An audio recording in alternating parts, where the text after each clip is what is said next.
Hello, everybody. Hello. Hey. Hey, so yeah, no music playing this time around because Patrick is in charge of the music, and as you can see, Patrick's not here tonight. We do have Sean Kreider, and in honor of Mr. Kreider being here, I do want to play this just for everybody because this was his favorite song.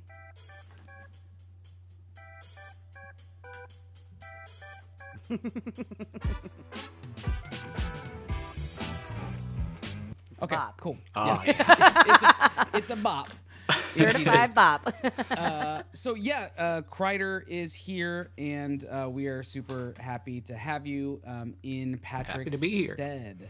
Patrick will be back for our next session, but he was traveling today, and it just was not going to work out. And we just said, who would be the next best thing to Patrick? And that was Barack Obama. He said no, so we asked Kreider. wow. I was second only to him? Yeah, not the Barack Obama you're thinking of. Oh. It's a different Obama. That makes more sense. I figured there's way more places between me and the other one. Yeah, there's just a handful more betwixt. Okay, Lauren's gonna step out for just a moment, I'll but she'll be be right back. back. Sorry, guys. She's gonna be right back. Her headphones are wireless, and so she can do that. If I were to try to do that, you'd just see me yank and fall back on the ground. Kreider, Same. while we're waiting for Lauren to come back, again, she can still hear us. While we're waiting for Lauren to come back, why don't you tell us what's on your shelf back there? What's on my shelf? Okay, Yeah, you've got a few things back so there a that lot look of fun. turtles. A lot of turtles. And then it transitioned to more turtles. Okay. And then we got Disney, which is Pixar, Robin Hood, and Haunted Mansion. And then we got the New Day, WWE wrestlers. Oh yes, the wrestles. And then down there is some Funko Pops I don't really care that much about. Okay. I just realized as you leaned back, we've been talking for a few minutes, obviously before everything started. I realized those are the Escapist comics behind you. Oh, Yeah. I didn't even realize that before. Yeah, so these are Incredible. You knew. yeah, these are Brian K. Vaughan's version from the early 2000s, I'll say. I forget. This one's actually a Frank Miller cover. Oh my god. That's so cool. So I had read this series before you chose this book as the book club book. Oh, hell yeah. Actually, I think I might have missed. It's like 6 issues. I think I'm missing issue 4, but I picked it up and figured it out by the end of issue 6. But yeah, this series is really good. I highly recommend it if you can. I think it's out in trade. It's like easy to find at this point. Yeah, I looked it up on Amazon last week. You can get, there's like a lot more comics than I realized. yeah. Because when I read the book originally, there was like 1 book out. Now there's like 5 or 6, I think. And like other authors have picked it up, like you said. Like there's quite a breadth of work for the escapists now. I think this one, I can't probiotic. remember. I think it gets a little meta in that I think maybe it's like somebody wants the rights to the Escapist and wants to write a reboot. It's been literally that's fun, decades actually. That since I've read seems it. very Brian K. Vaughan, honestly. Yeah. 'Cause, like he always puts some interesting spin on it. Like I just heard he's writing on like he was part of the writing crew for the 3rd Dune movie. I I'm, heard that too, instantly yeah. way more excited. Yep. Another book I have to read. Yeah, I need to read that one next. Right. I've read the first one, not the subsequent books that we're getting into. Same. I just got right before we started book club, Lauren gave me a couple of recommendations, and I just got oh gosh, I'm blanking on his name. It's not Neil Sanderson, Gaiman. It's Neil Gaiman. I got 2 Neil Gaiman books per her Recommendation? yeah. Yes. I was gonna say eagering, but that's not a thing that you would say in this Encouragement. encouragement. Thank you. And she it's they're just sitting on the shelf waiting to be read, but there's like so many books to be read right now. It feels like So Very many. excited to hear what you think. just lambasted with books at the moment. And I still want to this year read some of like the classic things. I want to go through Yeah. Lord of the Rings. I want to read. You've got a lot of time. It is only like just about to be April. Like you know, but you I have want plenty of time. them all to have been read now. Is Yeah. Well, this time next year, you'll have all that knowledge in there. okay. All right, Lauren, But you let's want to get kick us into off the now book that we're we're all reading here? now, huh? Yeah. All right. So, just to kick off, like, what were your first impressions for part 3? This is the Funny Book Wars is the title of this section. So, what are your just initial thoughts and impressions, favorite scenes or quotes you want to talk about? Take it away, Crider. I honestly, my first thought was, oh, Patrick doesn't want to be on the sad show. So that's why I'm here, I guess. Sad boy Sean for the rescue. Not really. But Yeah. To be honest, like reading the book's been a little up and down for me. I liked part 1 enough. It was like good, and it's like I really love the writing of it all. Part 2 was awesome. It was everything. It was like, you guys talked about it a lot last time, but like the comic booking of it and like all of that and the art and everything was super awesome, and it ends on that great like cliffhanger, even though you kind of know something happens because there's like 400 pages left in the book. It'd be a real weird solution. just Yeah. a lot of footnotes at the end. Yeah, and then book 3 or chapter 3, part 3, whatever we want to call it, starts off and it's like a little bit more of that, and then it's like, oh no, Joe, what are you doing, Joe, no. And Yeah. it's just a lot of that, and just Want to give him a hug. yeah, and just like a lot of heartache, a lot of just repressed emotions, and a lot of big emotions all throughout, but still written beautifully. For you or from the characters, or both? Sure, both. Why not? Yeah. I mean, it's big heart and lots of in your own feelings and thinking about art and expression and things like that. But picks up at the end, I would say. I think the final 2 or 3 chapters were like my absolute favorite of the book so far, I think. And then ends on another one. Where are they going? I don't know where this is going. It's funny to me that this section kind of ends with a very similar cliffhanger to the first section, actually. To the first one. Yeah. Yeah. Because I think when I read it, like, it just as like not doing it for book club, I was like reading just whenever I felt like it, so it didn't seem like as obvious that at the end of this like episode they kind of conclude it with a similar cliffhanger, which is kind of like a fun echo that is going on in the story. Yeah, for sure. I feel it's weird because, like I said, there's so many books happening right now, and I don't feel like I was able to let this one breathe as much as I wanted it to. I had to like get it in.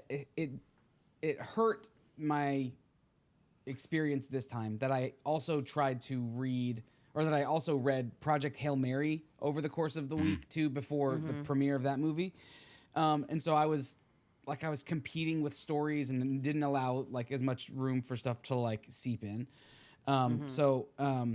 But that being said, I think my favorite part still stays, and I texted you and Patrick this, Lauren, how this book is truly an historical fiction, because there's so much actual real truth and real stories, and they're weaving it in. It's like Hollywood.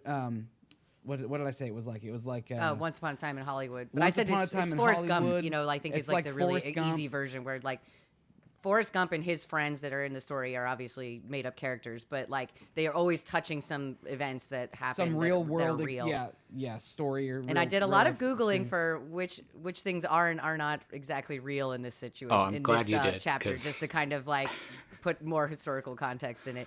Yeah, that's good. I think. Yeah, like, the only one that I know for sure is the Salvador Dali. I love Salvador Dali. I knew that was the one you were talking about. I love knew it. Salvador because I grew up in Florida, and his museum, like his main museum, is in Florida, and so on the coast right there. And so I've been there a number of times. I love Salvador Dali. He's wild, crazy, eccentric artist in person. And so when I heard that, I'm like, that sounds like a thing he for sure could have done or would have done. And so I looked it up, and I'm like, I'm so happy that this is something that actually happened. Oh, that's legit the true. circumstances are just slightly different, where basically he wasn't at a someone's like house party. It was like giving a lecture in this suit. An event. Yeah, an event. Oh, yeah. wow. But he did almost suffocated it and had to be like rescued from it. Dang. Yeah. That's awesome. That makes it so much better. Right? Yeah. Like knowing that, like as soon as I read that, I stopped to look that up to say, okay, is this a fun fantasy or is this based in reality? Yeah, I literally Finding like out flagged was it to be based like, in remember to reality- look that up because I'm like, it does sound like something Dali would do. It's very surreal Right. and strange, you know. Like, Yeah. And so like, I love that this is like a mostly true event in Yeah. the life of Salvador Dali. Like, Yeah, Oh, that's based awesome. on- and it yeah. was in New York at this time as well. So it's just wow. kind Yeah. of the only thing that's really different is the exact location of where. Right, this it wasn't a happened. a dinner party. It was there was an event that he was doing something at. So, anyway, that Yeah. I think that was probably my biggest takeaway of this. And then realizing this is a little bit of a, it's a cycle, right? Like now that it's seeing success, they're back in that same place of like making demands and the company trying to make demands of them, and they have to come to this crossroads again of what do we do with these demands. So I did obviously pick up on that parallel, but my favorite part is so far in the book for sure is how much they're playing with reality. Yeah. And you can actually learn stuff from this book, like real Yeah. things, not just not just fake stuff. Like you can actually walk away going, oh, I learned history in this book. Yeah. Who knew they put information in books? Like, nobody ever told me that. It's really crazy. I never would have guessed. Well, everything I read on Truth Social says, oh, sorry. Yeah. What about I you, will Lauren? hit you with a couple other things that are like true or not true that are kind of like that were in this section just because like I was a little curious myself of like how accurate everything or you know, like exactly like how much was true in this section. So Yeah. I think the other thing that I looked up right away was the TAR, the Transatlantic Rescue Agency, where Rosa works, and that is a real thing. It wasn't called exactly that; it was called the Emergency Rescue Committee. I don't know exactly why they decided to change the name, but it might have been some kind of thing about that. But it was absolutely a real thing. They tried to smuggle Jews out of Europe, and there was an accident with one of their boats. It was not named the Ark of Miriam, but it is pretty much the exact things that happened with this boat and everything. So like this is all like a real story that happened that were like that. It's The based names off have of. been changed to protect the innocent type situation. Yes, exactly. They went Fargo with it. I did also try to Google if there was a bomb threat on the Empire State Building in the 1930s or 40s, and that was not a real thing that I couldn't find anything on. So that just felt like it totally could have been something that they like twisted a little bit, but I don't think that was a real thing. But they do kind of make fun in the story that it like was a very like ineffective bomb threat. So like they wasn't even reported in the newspaper in the story. So why would it be historically accurate? Like, That's or, true. like, you know what I mean? Yeah. There is. Can I be so bold as to make the assertion that Joe was playing very Kavalier with the bomb threat, and maybe a little bit big for his britches. I was a little. Oh nervous. yeah, it's so funny that he was literally like, "Nope, sorry, I have too much work to do. I'm not really even considering I it." gotta finish these drawings. There's not a bomb. I do also Like, think it's funny though that could like be. at least like of the characters we've met, you know, like he has gone through the most in his life, and so he's like, "Yeah, okay, sure, like Yeah. a bomb now." Yeah. Like, I feel Yeah, like why not? he would have almost been not necessarily happy if it was real, but I think he would have taken some pride in that. Like it was Yeah, an sure. accomplishment that he was getting to someone in enough way Especially- to. he's very self-destructive in this section. I would especially say. in this, boy. Yeah. especially in this arc, part of his arc. Yeah, he Yes. would be like.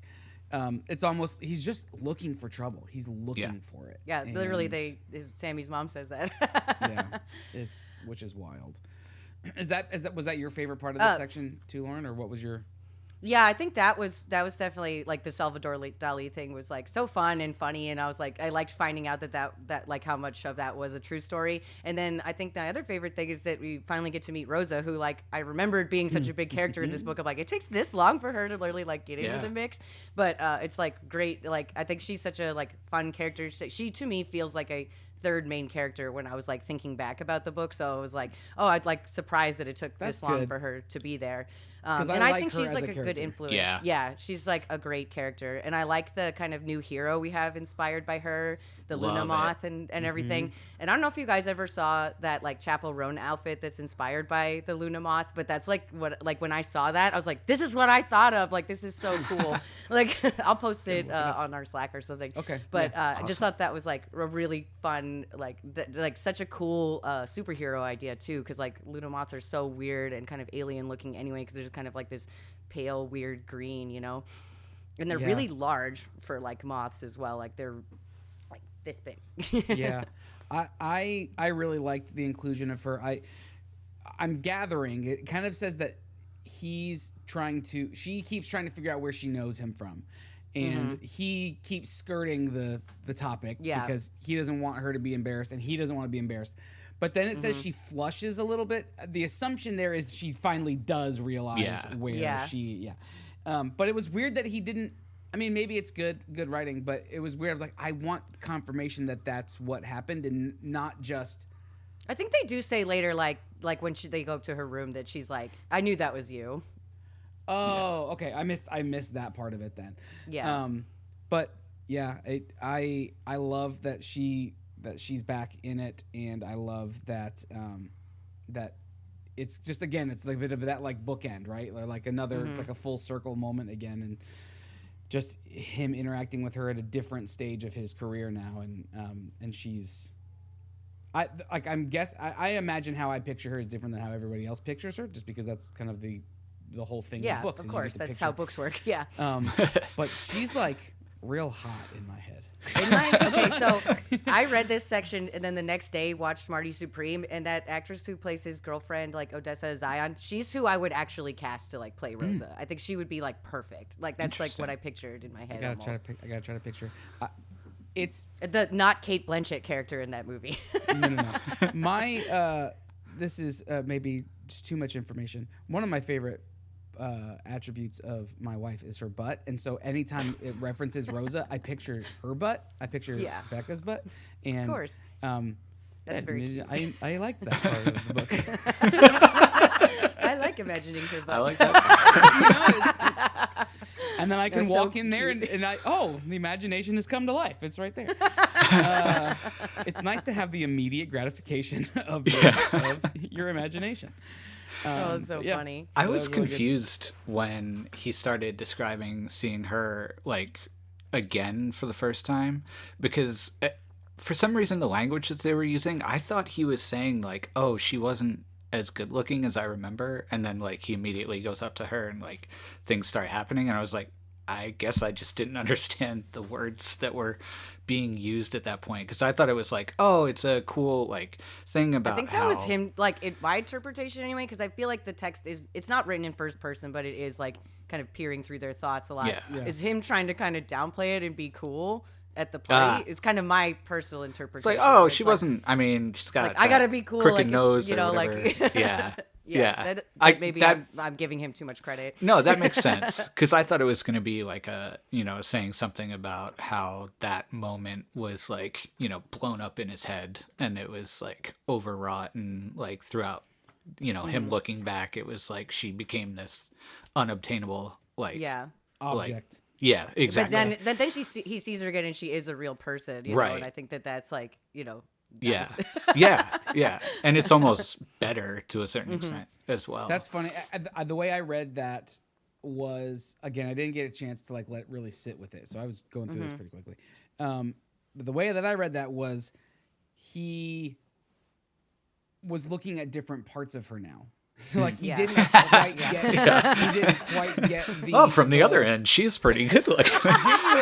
Genuinely, it's like I recognize that body anywhere, but I'm not sure that's the face that I remember being with it, right? Like the thing that he was focusing on was her from behind, right? And I think it's interesting to say, like, because he did see her like naked the first time, that it's kind of like he maybe was kind of putting her like as like a like an object of affection more than like a real person. Yeah. And then this is the first time he's like actually speaking to her and like seeing what her personality's like and that kind of stuff. So maybe it is kind of a more like realization of like, oh, this is the real person and not just what I imagined. And there's something to the fact that he draws her too, that kind of not necessarily like objectifies her by doing that, but it creates like literal lines of like, it etches that into existence permanently, and so that it's also like the lasting image, and it was deeply personal for him, because he even said like he struggled to even give it up. Like he held on to it for that one last second to think like, maybe I keep this to myself. So it was already he had already kind of elevated this experience, and it becomes kind of almost ethereal in nature, and then realizing, oh no, there's a tangibility to her. Right. Yeah. And then turns again, out like, she's kind of actually really great. Yeah. It then kind of goes again to like another level by like kind of reinterpreting her as this like superhero, like Yes. Yeah. yeah. But it's Yeah, I very didn't think fun. about it that way. I That's really fun. like her, and she's a great Yeah. character. And I love that chapter that is like the Moth's origin story. For some reason, Yeah. as I was reading it in like an old timey radio voice, and it just fit so perfectly. It was, That's Yeah. so awesome. I fell victim to the same thing that happened when we were hearing the Escapist origin story. I was like, wow. I thought that we were hearing Rosa's backstory. Like, I thought that that's what fun. we were, and I'm like, what the heck is going on? And then it This is dawned on truly me. wild. Yeah. I didn't have to go back and reread it like I did with the Escapist origin story. I didn't have to go back. I realized, oh, this is happening again. This is the new origin story for this. But I struggled for several pages thinking that, oh, this is an actual story of Rosa's life. They keep playing with that, kind of mixing how much the comic book stories blend in Real with world, what they're thinking in the real world and dealing with, and it's like really like there's a part in the next section I was reading ahead today where like I had to do that, but I was like, wait, I don't remember this, like, Hang on. and I was like, wait, and it like literally like the next page kind of explained what they were doing, and I was like, oh. Okay, very good. Oh, I see. I see what you did there. It's very good. Yes. Clever girl. Yes, exactly. Well played, Mr. Chabon. Exactly. Patrick I think doesn't we do can voices like this. Yeah, this is way better. I was gonna say, let's get into the website questions, because I feel like we probably will talk about these a little longer this week, because I feel like they're pretty meaty questions. Yeah, they're Chew on them a bit. They're deepies. Yeah, okay, so the first question we have is, Joe pours all of his emotions into his artwork while working on The Escapist. Is this a healthy way for him to express his feelings? And we kind of touched on before that he's really bottling up quite a lot, and maybe dealing with it in less healthy ways, but let's talk about it. What do you guys think? I don't know that I'm the best person to talk about healthy ways to express feelings. I mean, I think At like least the, not this stage the of funny, life like, I'm in, but yeah. to me, the obvious like thing to say is like men would rather like pick fights, commit crimes, or work themselves to death than go to therapy, basically. Yeah, like especially he's literally doing anything but like talking about his feelings, You know- which is such a like 1930s macho guy. Sure. thing Yeah. to For 100%. do. such a So for it's like such a time as 100%. this, yeah. And it feels very relatable. Like, it's not that you don't understand why he doesn't want to talk about this stuff. He's also like 19 years old. Like, this is very heavy stuff. It probably doesn't really like have the emotional capacity to know how to express himself, and isn't really. I don't think he feels welcome to, just kind of like by being a man, you know. I do like the time stamping that this book does. Like it lets us know this is exactly 1 year. From when he landed in, got off the boat in. Which, in by the way, America. wild ass year. They did so much in 1 year. crazy year. Obviously, no, this isn't healthy. This isn't a healthy way for him to.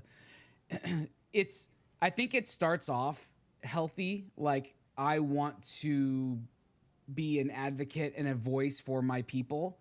And then it takes this turn where it becomes very, he has not only personified this situation, but he has personalized it. So now he's taking it very personally when people are pushing against it or asking him to change things or don't fully get on board with, the activist nature of The Escapist. It's almost like he sees The Escapist as himself and starts to maybe get a little aggrandized towards the end of it, where he's having a hard time. I mean, he literally calls himself The Escapist when he goes and does what he does later. We'll talk about, but like him, that whole thing. There's an issue where he's having a hard time separating himself from his art, and that's clearly delusional and clearly not healthy.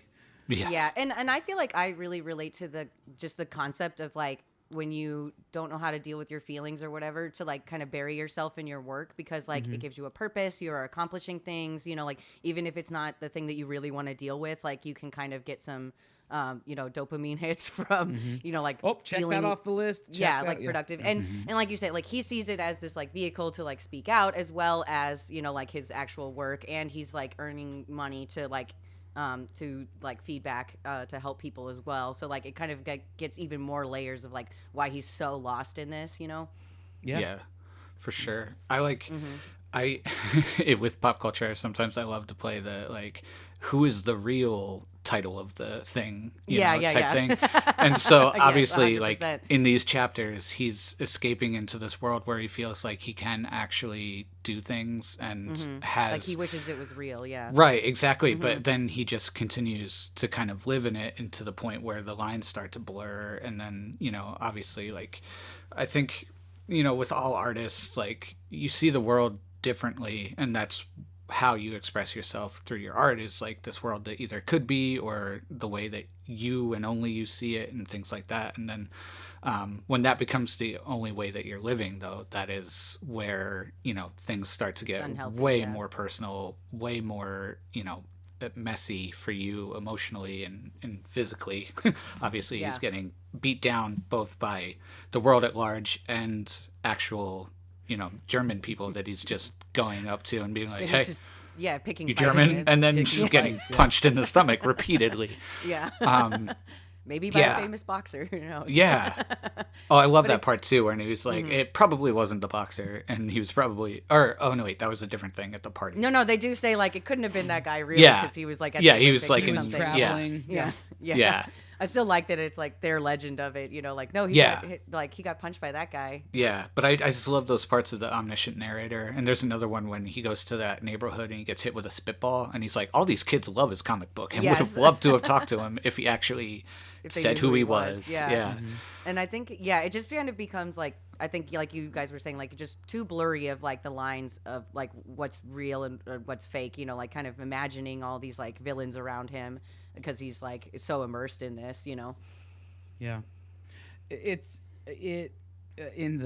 In the thread, Tom said it's like the 1930s macho guy teens and the middle-aged 2020s guys. Like there is a relatability.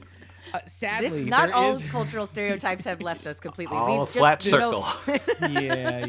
Instead of feeling like you have to be macho your whole life, now you just put it on later.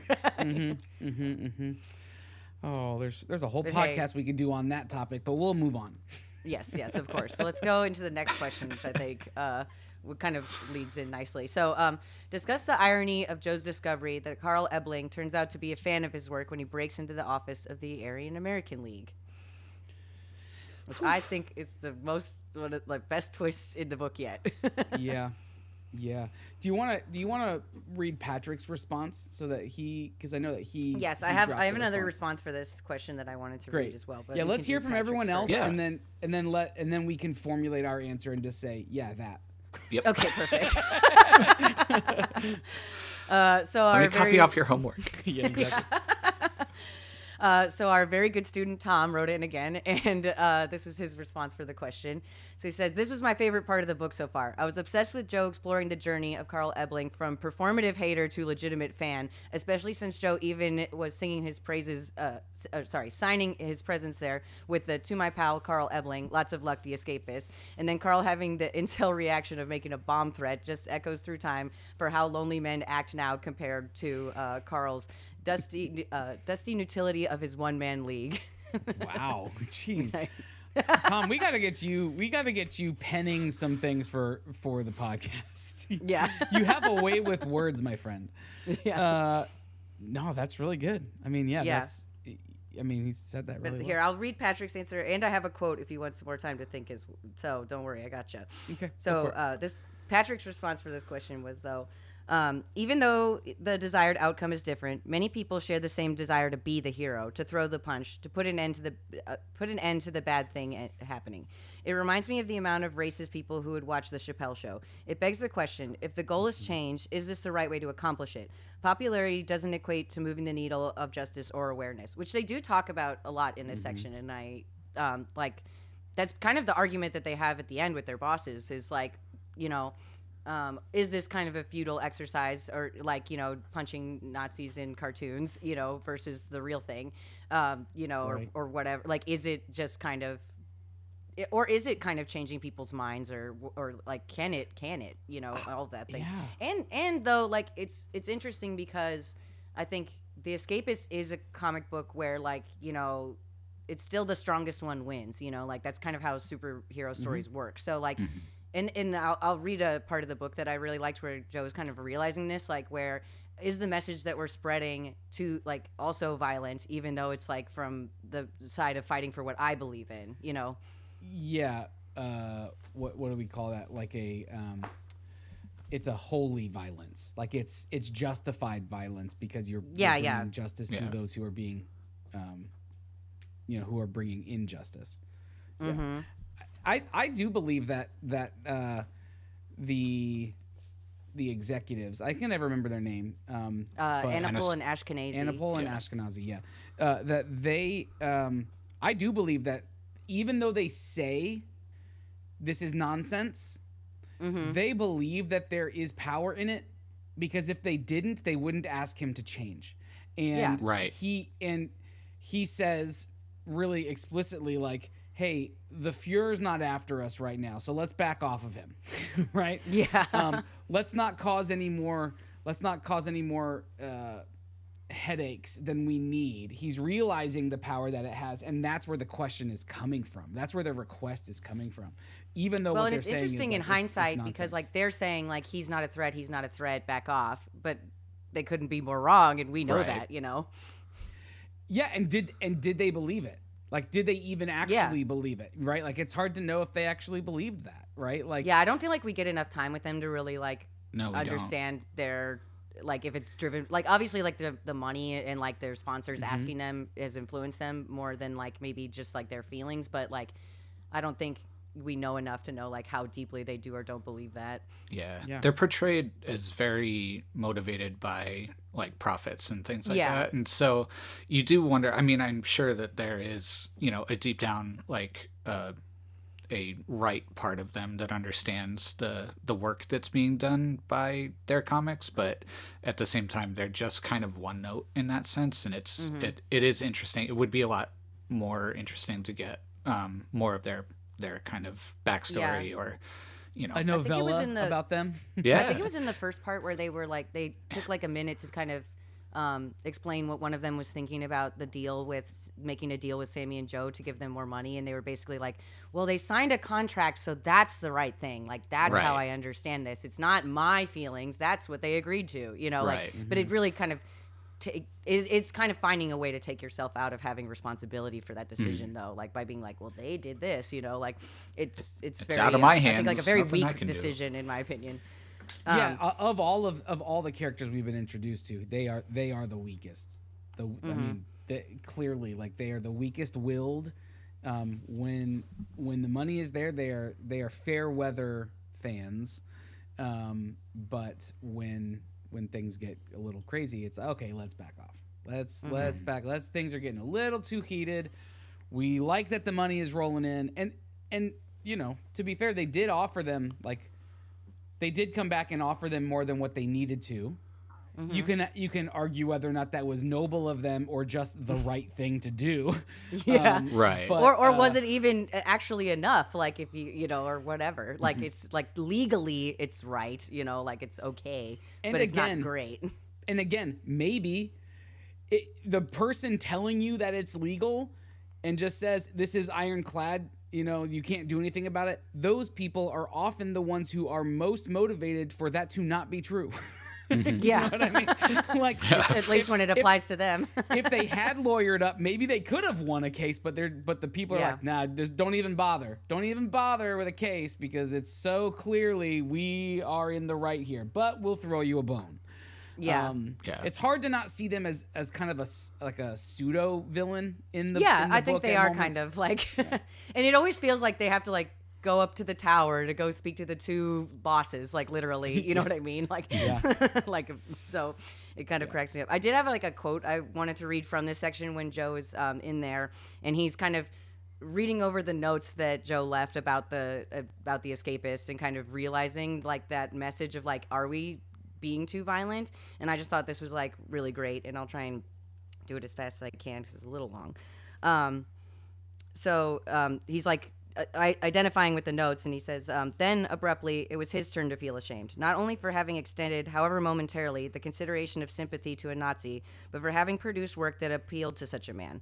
Joe Kavalier was not the only creator of the comic books to perceive the mirror image of fascism inherent in his anti-fascist Superman.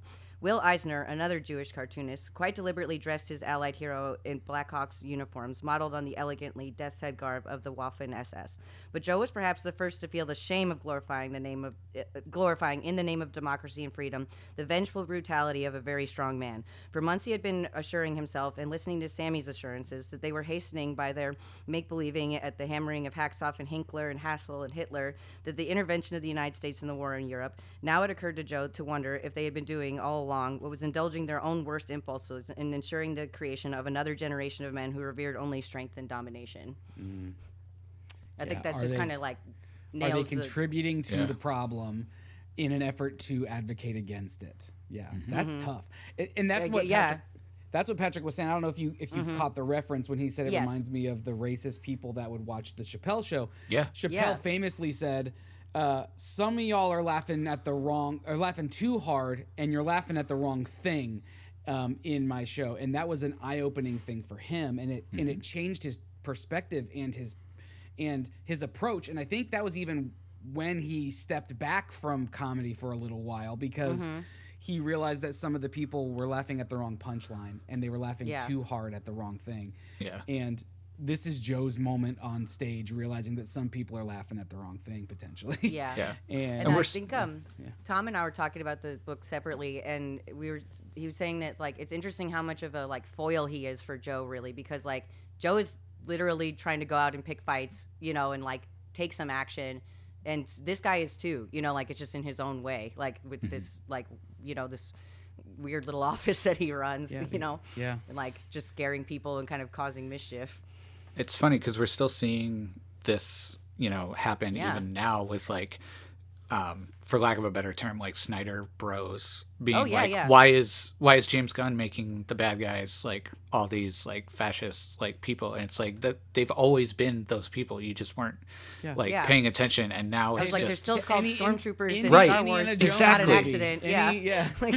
The Die Hard movie, like literally all of these. Or they've literally always been. The villain I even talked to my brother this weekend. We were talking about My Hero Academia, which is like an anime about superheroes, and it's like he's like they ask such interesting questions, except that like they always go back to the strongest person wins, even though they're asking such good questions about every other aspect of being a superhero. They just really will not drop the like might is right, and like that's the message, at the end. And I do think that's kind of like a part of superhero comics. Like it's kind of hard to completely remove that, like, but I do think like there are like you said, like James Gunn, like Guardians of the Galaxy, like they have to work together to win. They can't just punch them the hardest. I like those kind of stories a lot more. I find them more there's two compelling. thoughts that makes me think of. One, I think the new Thunderbolts / the new Avengers tried to do something different with that. Yes, right? They did. Yes, and succeeded in my opinion. Yeah. Now we'll see if that gets retconned with the next Avengers films, but so I've got a feeling we've got some punching coming up. Yeah, This comic is called Secret Wars. Exactly. They did a little bit with that, but then it also makes me wonder. So going back to like everyone's trying to do their best, and everyone's trying to play their part in being their advocate. Even Carl had. Now I want to go on record as saying we don't like Carl. The Aryans and the Nazis that's bad. It's bad. Yes. And we know it's bad because we have just a core belief that that's bad. However, let me put an asterisk on this of we have the curse of knowledge. Some of these people, a great version of what I'm trying to say here is the film Jojo Rabbit. Yeah. If you are inundated with and your only source of input is a particular thing, and the thoughts that are being translated to you are evil thoughts by a maybe even a global perspective, but just someone else's perspective, where does the responsibility lie with you? Because Carl is a sensible, essentially, for one reason or another. He is just like a guy. He's just a guy. He's a guy, like, who and like, he believes was born under very different circumstances. Right, than the and people he we're was agreeing trying with. to do his part in the thing that he was raised in, right?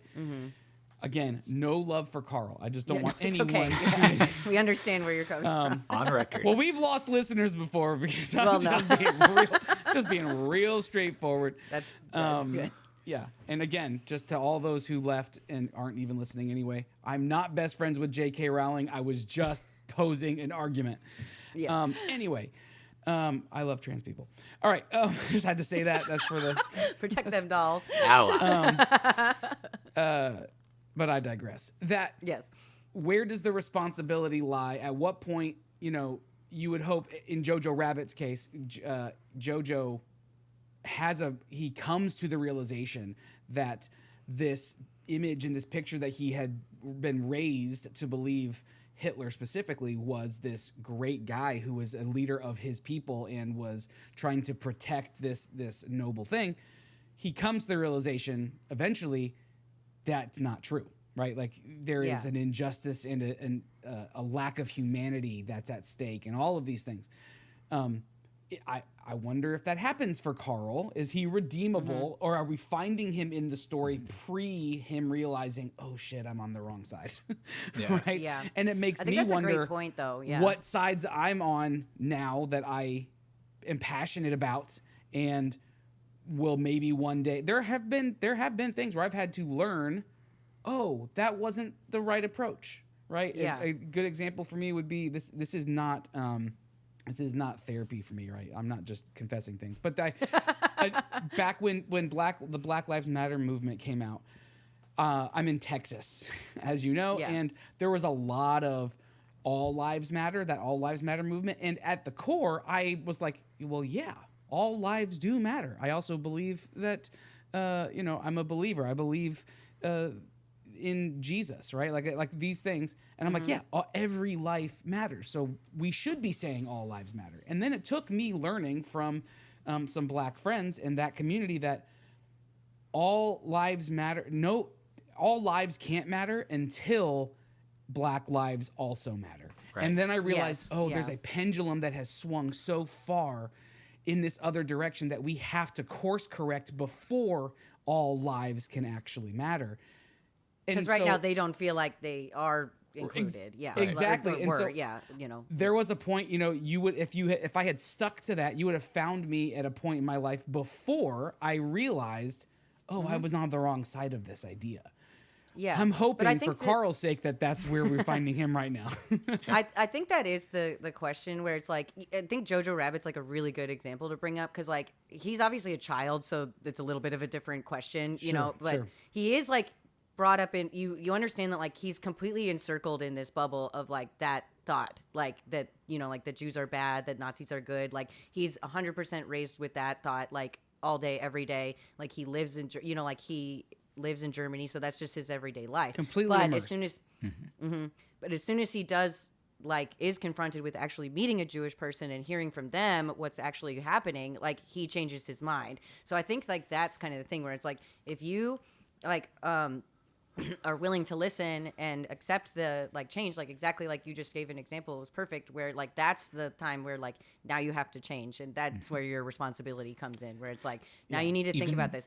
And it does feel like Carl lives in New York City and is grown up there, it kind of sounds like, so it's like, and there are historically a handful of Jews there. Few. They have whole neighborhoods, but so it's just like he's definitely like had a chance to have changed his mind if he wanted to, and it would have been interesting, I think, if like maybe these comic books could have changed his mind, maybe they will. It's funny because even in Jojo Rabbit, there's Sam Rockwell's character who is further along in that journey and has been even more immersed within that culture and that thinking.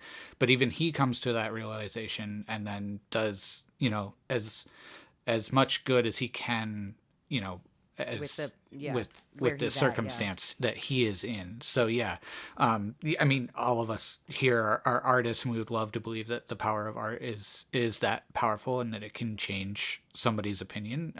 Just making them a fan of something. And I mean, that's what books and even movies. if it just makes you pause and think about it, I think that's like kind of a worthy cause. Like, you know, even if you can't like completely change someone's mind with like one comic book or one painting or you know, a statue or something, like even if it gets people to like A take consideration. pause and like empathize with like some sort like side of the story they haven't understood before, I think that's like very valuable. Yeah.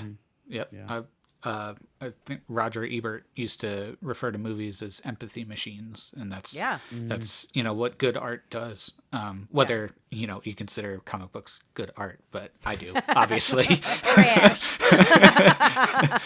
No, don't get me wrong, kid. I like trash. It's A fine. handful of $1,000 worth, thousands of dollars worth of stuff behind you that would say you've at least drank the Kool-Aid a little bit. Yeah.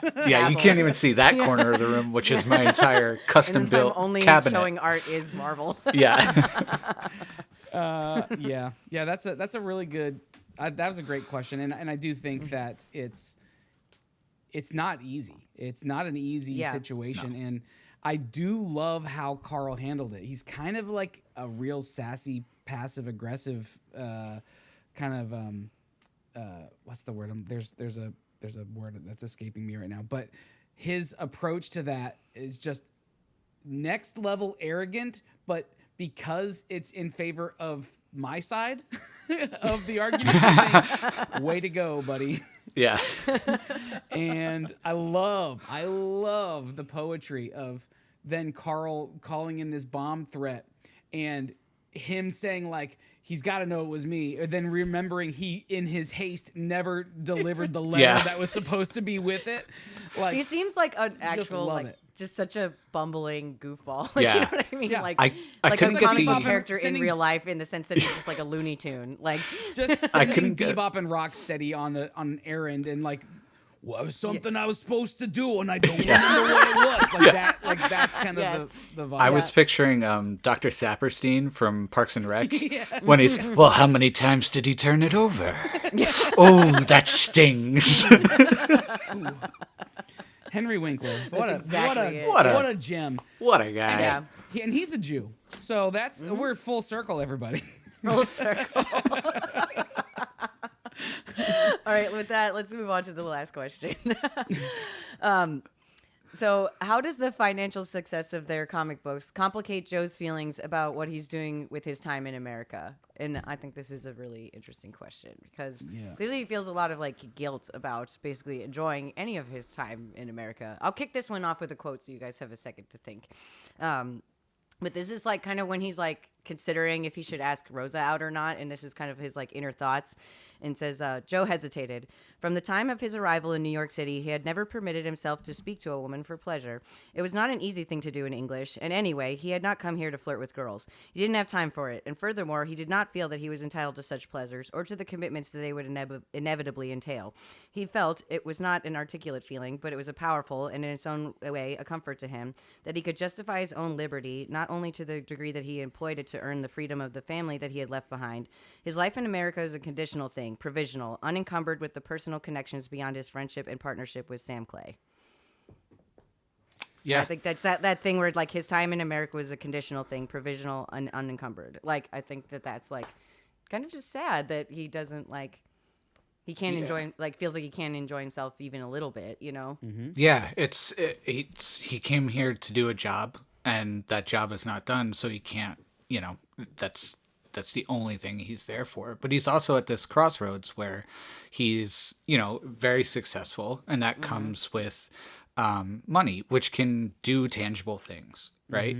So he's got to kind of weigh, am I doing more by like propagating this message and giving people hope through these characters and doing, you know, what I can for himself at this point, given that it is something that he kind of lives in and lives through?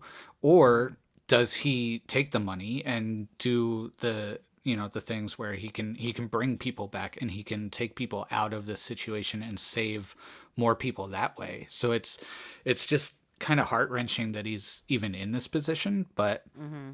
at the same time, it's, it's not damned if you do, damned if you don't. It's, good either way, but it's just a matter of personally, what does he feel is doing anything or doing enough?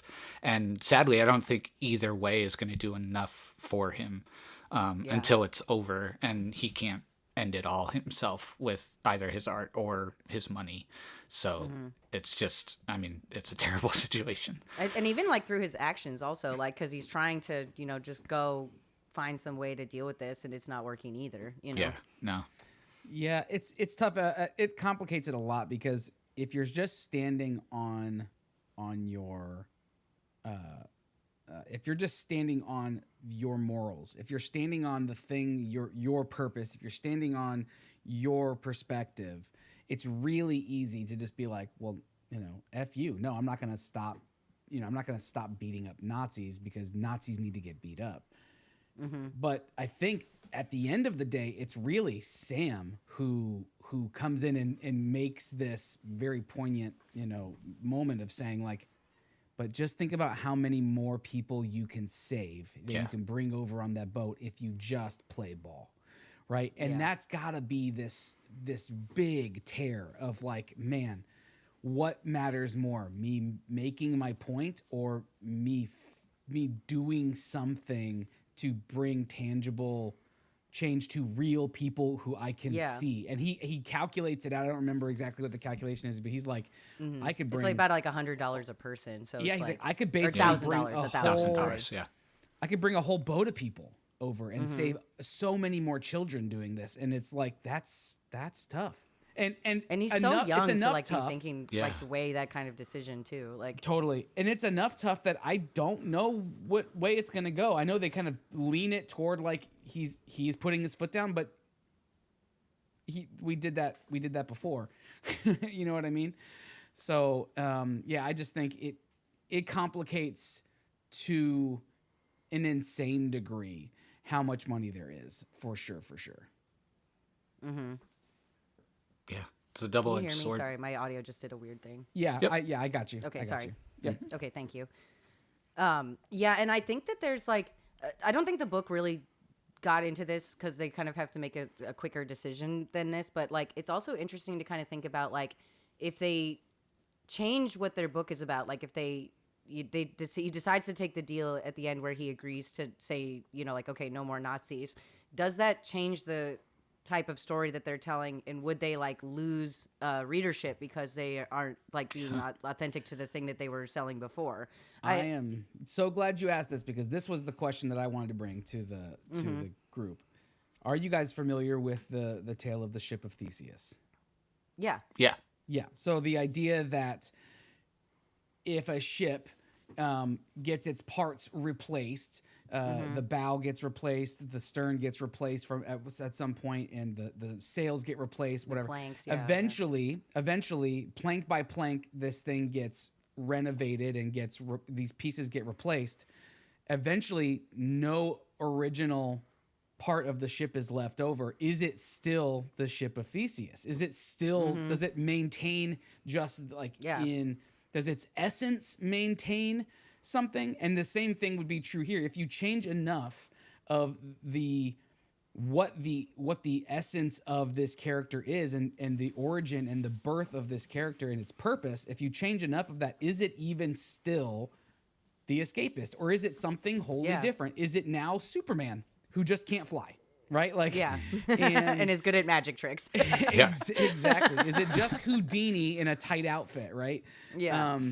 And that's exactly what it made me think about. Like, if you're changing enough of this stuff, is it even still the thing that it was? And just on like an existential level, not even like on a capitalistic level of like, will people even still like it? But and you got to believe that that's what's mulling over in that could Joe's head. certainly be an appeal for a certain number of people, and like maybe the historical fiction is interesting because that's not something Superman's doing. Like just in the like idea of like, if you're like a person reading all these comic books, that might be kind of a turnoff. But it's hard to say really. Like Yeah. I mean, still read comics today, and a lot of people would argue those characters haven't changed in 60, 70 years. So Yeah, well, that's kind of like the problem with comic book characters is they can't change too much, or they Right. don't have any like growth to have, you know. Yeah. It's Which is why they have to keep revamping them and It's like poor Yeah. Peter doing- Parker really Yeah. goes through it. Like, and I mean, it helps Yeah. that, you know, we just keep going through the same kinds of things as a country and as a world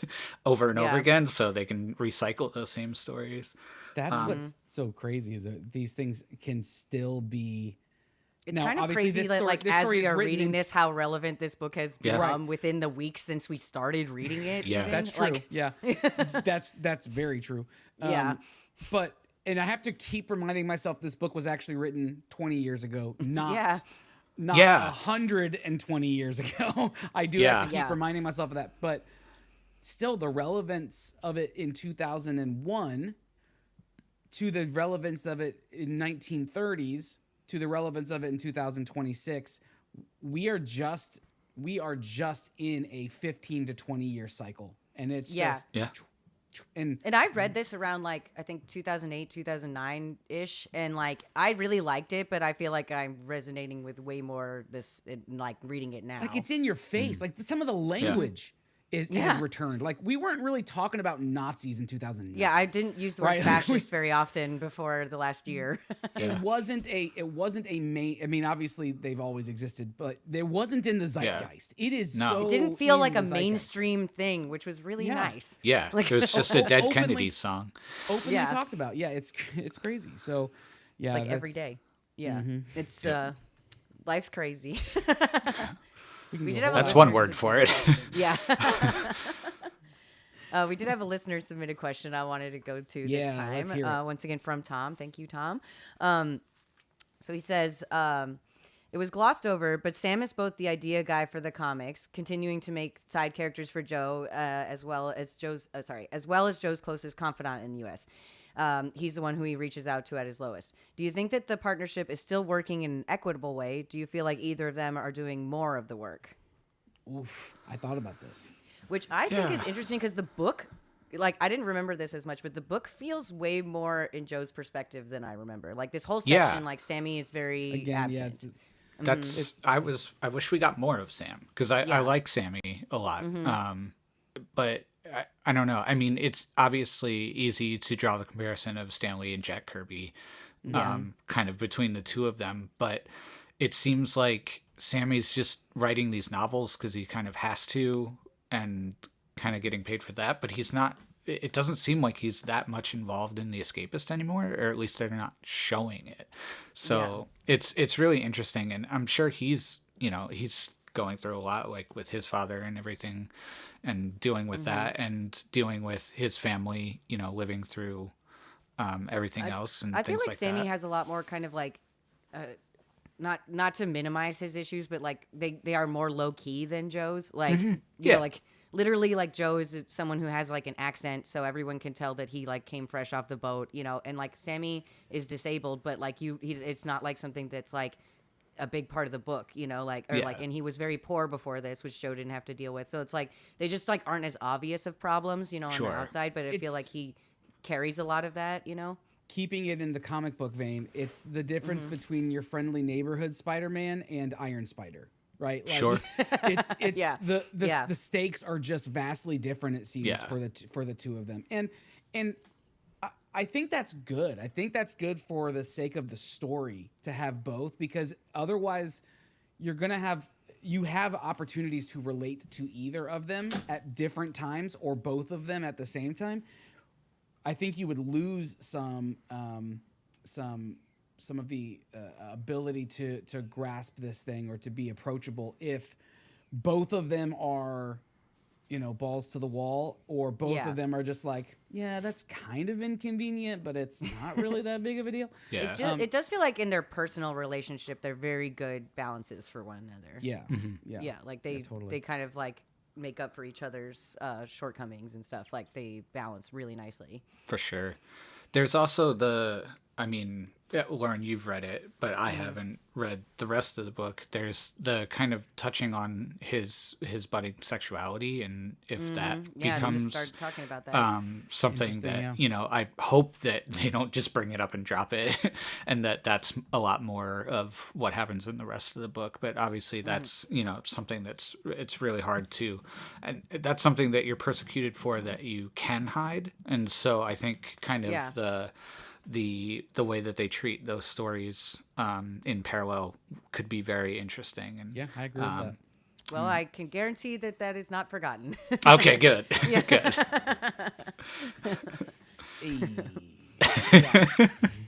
I do More think it's hard to fonts. tell, like, the way the book is written. They don't talk too much about, like, their exact work breakdown of, like, who's Yeah. working on exactly what. It does seem like they're both. I mean, Joe seems to really be working himself to death almost. Like, I also just now put together. He's being paid by the page, so he has an incentive to, like, be cranking out To keep even cranking more it out, work. For sure. But and it's, I don't know who would make more money necessarily, and if that's even like the fair way to check and balance this, because like if he decides to just work 40 extra hours, that's not on everybody else to follow that lead necessarily, like as long as you Well, meet your we all regular do deadlines. freelance work, right? So Yeah, yeah. we get that there is there is a balance to be struck in when you want to make more money. Now, this is not always true. This is a little bit of an entitled statement. I get that. I'm speaking in hyperbole. When you want to make more money and you do freelance, you can make more money just by putting more energy into it. Yes, It's different. It's different for people who aren't doing freelance. So that makes sense. And which is kind of the balance that they have, because like Sammy has a salary and Joe is getting paid by the page. Like right. And I it's hard to not feel like Sammy is it's hard to not feel like Sammy is riding on the talent of Joe, but without a compelling story, all the art in the world, Yeah. it's not gonna carry you I think anywhere, right? it's kind of the, like, everyone does judge a book by its cover, and that certainly gets you in, but it's the writing in the story really keeps you there. So like the covers are like the thing to hook you, but you need that meat in the middle to like make your sandwich.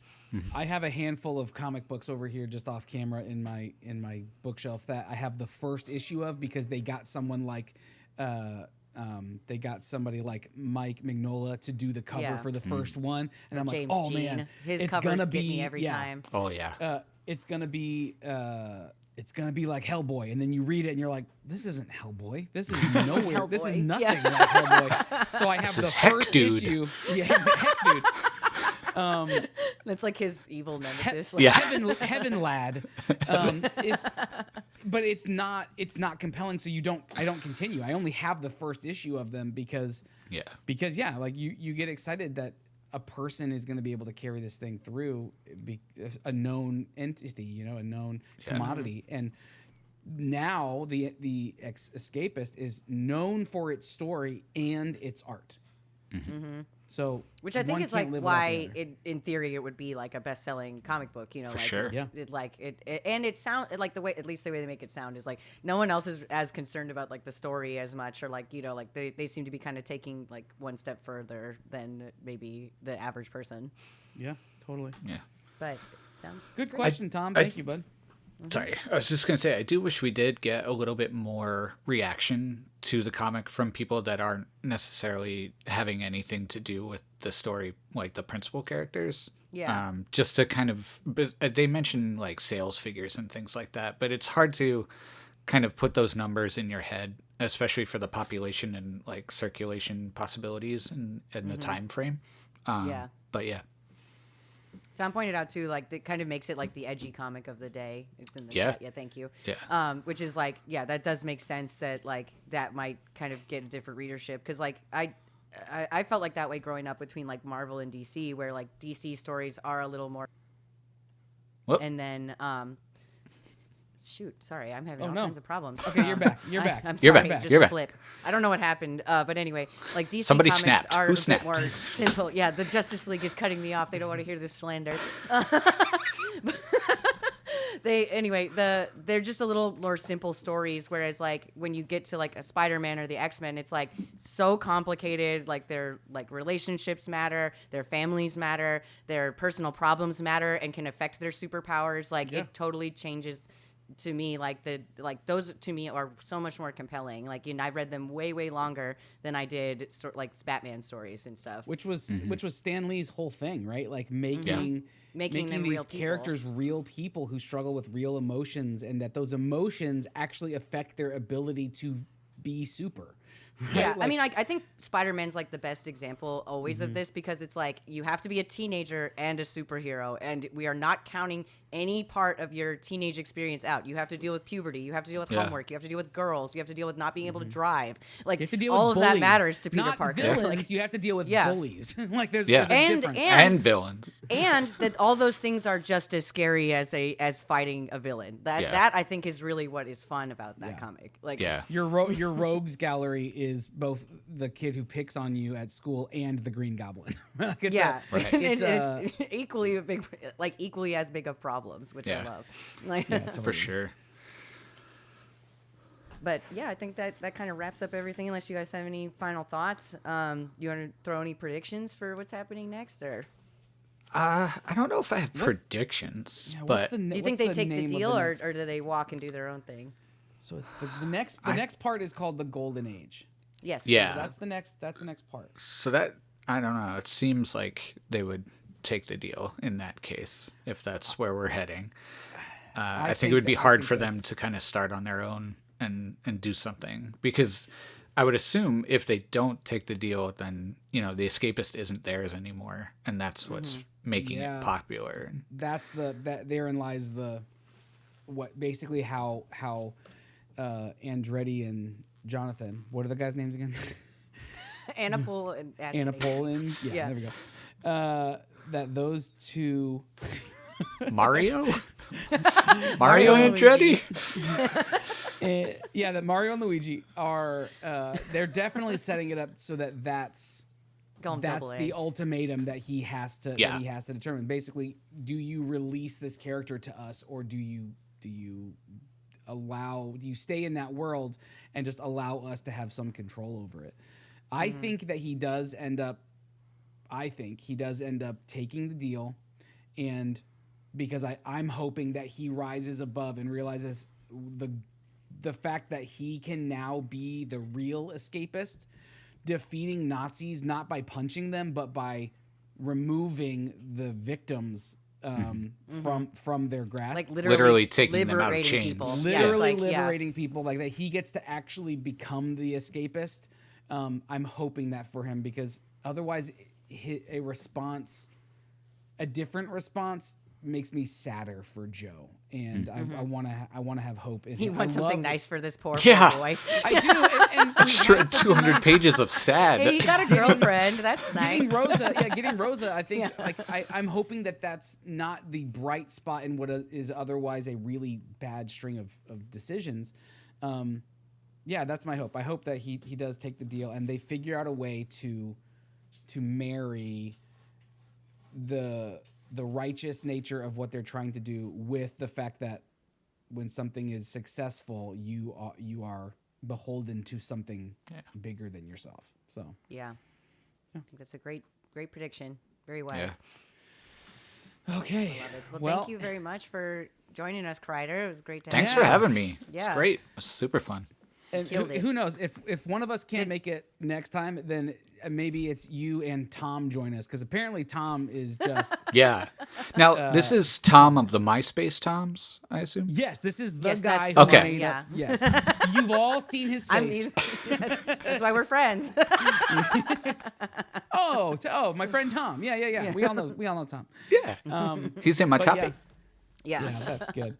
If you're reading this book along with us and you've not yet submitted questions, what are you doing? Yeah. It's good fun to do. We're doing this as a community. Or if you don't feel like answering the main questions, send us a question to answer. Yeah. I think that's just as fun. If you don't feel like like getting too deep in it, what does this book inspire in you? What are you thinking about? Let us know. Totally. And if you can't join us for the discussions, you can always drop those questions in any time in the next, in the week leading up to these live streams. So Yeah, I'll even drop say those in there. if you want to talk about something that happened in a past section, hit us with that too. We can go Totally. back a little bit. It doesn't have to just be the section we're on for the questions you're submitting. If you thought of something later, or if the discussion we're having right now sparks a different question. It's so funny because we're doing this as a live stream, right? So this feels like a podcast episode, and it feels like it's a one-way, it's only one-way communication. However, this is like a book club, and I am in physical book clubs, and all the time we will cover the beginning of the book, and then we'll move through the book, and we'll talk through the book, and we'll do all this stuff, and then at the end of the night, someone goes, "Oh yeah, on page 5," and then we jump back in, and then it begins this whole other piece of a conversation. So we get to make up the rules for this. The whole point of this is to have community and talk about this stuff together, so that we're not all just living in our own little void or the echo chamber that is our social media algorithms, where we just keep seeing the same thoughts over and over again, which I'm starting to get really bummed out about, by the way. But again, this is not a therapy session, everybody. I promise. But yeah, let this Andrew be would a place rather do where podcasts than go to therapy. No, I'm just kidding. Yeah. it's a lot cheaper. No kidding. Anyway, I've had as many of my therapists quit my live stream as well, so it's fine. Unfollow. So please do that. Please join us. We're halfway through now, right? Yeah, we are officially halfway through. Halfway It's through part the book. 3 out of 6. So I'm looks like I'm further, but yeah. We all how have many different notes I have covers. now. Yeah, we do. Yeah, I love that we all have a different one. That's I like the both beauty. of yours better than mine, but mine is the well-loved copy that I've I'll never keep seen that forever. one. That was one I of the think original I got ones, it in yeah. like I said, around 2007, 2008-ish, something like that. Yeah. It was just before I finished college, I read that book. I am enjoying this. I enjoy that this is a different pace than the other things that I'm currently reading for either for work or for pleasure or for my other book clubs. This feels very different. It's a very unique book. I think the writing style really makes it choppy, and it goes to me. It's very easy to read. I don't get bored, and I'll want to keep reading every time. And we've talked about this. I have a harder time with some of the language feels a little lofty, and I have to Sure.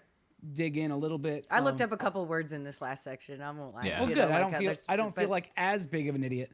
No, but that happened. That's part of reading, is that you learn new Yeah. words if they're when you come across them. That's the fun. Yeah, apparently there's information in books. Yeah, who would have thought? Didn't I know was this. reading on Truth Social. Didn't know this. Yeah.